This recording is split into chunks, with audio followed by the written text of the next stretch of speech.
Welcome back to the channel, YouTube. Let me talk to you. Well, we just got episode 3 of the Acolyte, and this is still some of the worst Star Wars that we have ever gotten. Leslie Hetland continues to outdo herself with episode after episode. And now we are in episode 3, and I'll tell you, I watched this episode twice to assure myself how bad it was. And it got worse the second time around.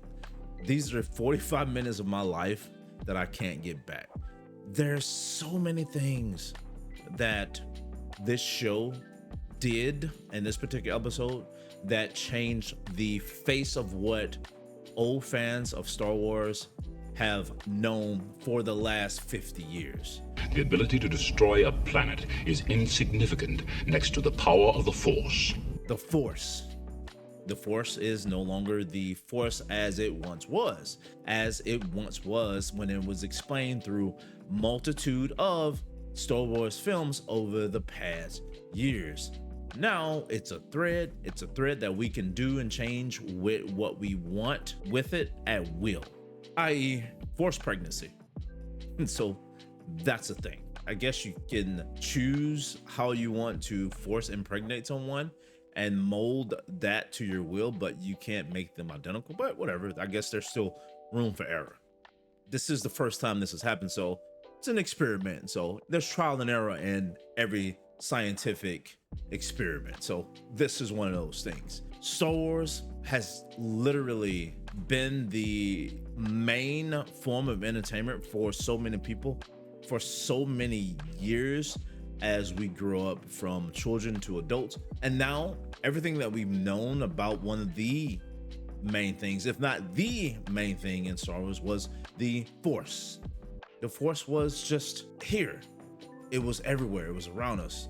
It was something that was innate in the world itself. But now Leslie Hetland and the Acolyte series has turned this into an abomination of what it was. The show, this episode, was considerably slow. It was very, very, very boring. The child actors, I mean, they did okay, but it was still kind of cringy for even kids. The banter between the two mothers, it's just the power struggle, the things that was going on in this particular episode just didn't make any sense. And quite frankly, it was pretty much, one would say, fatherless behavior. So that's what we got in this particular episode. It made no sense. The use of the Force of what it once was is considerably changed to whatever Disney wants it to be now. The actors, the actresses within this episode were okay. The child actresses were okay again, but not some of the best I've seen. I've seen some children who acted in movies who did an exceptional job, and this wasn't one. Possibly the inferior directing of Leslie Hetland for this particular show. Dare I say, the writing was absolutely unbearable, and there was nothing about this episode that made any sense, that tied it to any portion of what we know as Star Wars. And this considerably can be the worst fan fiction of Star Wars that we have ever gotten. It feels like a fever dream of Leslie Hetland, and like Star Wars Theory said, a expression of her ups and downs in her own life. And we've seen this from time and time again, that these writers who know nothing about Star Wars, care nothing about the source material, interject or self-insert themselves into the script, into the characters, and to just how shows are made. And this is essentially one of them, from A to Z. It felt like a therapy session. Like he said, this episode, just for some, done. I think it literally killed any interest in what we have left for Star Wars. Could this show get any worse? It's highly likely, but how much worse can it get? They're literally changing the essential core element of what made Star Wars into something else.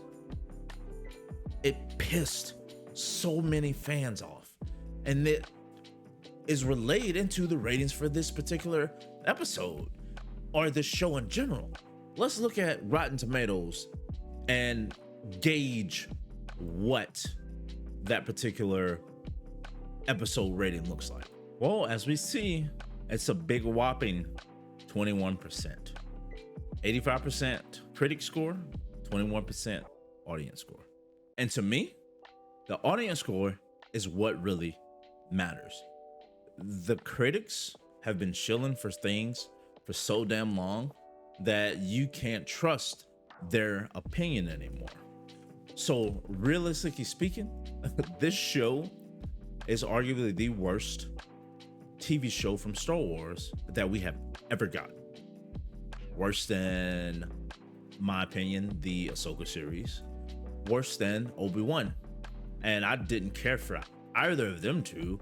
And there was a redeeming quality to the Obi-Wan series that had a leg up on the Acolyte and the Ahsoka series, and that was Darth Vader.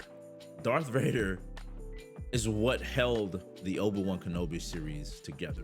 And the fight between Obi-Wan and Darth, or Anakin, was what made that show itself tolerable. And even when you come to the show of the Ahsoka series, there was a couple episodes that had really good promise, but it really picked up for a episode or two, and it was only centered around the Anakin and Ahsoka backstory. After that, that show was completely and utterly ran into the ground. And here we are with the Acolyte. From the start, and I think to the finish, this show is going to be an absolute dumpster fire. No redeeming qualities at all. Well, maybe there's one. And that's probably just getting to the end credits. Because when I saw those credits roll, I was like, hot damn, I can fucking go to sleep. So, with that said, guys, man, this was the nail in the coffin for some people. Not me just yet, because I want to see how deep this rabbit hole goes, or just how bad this show could get.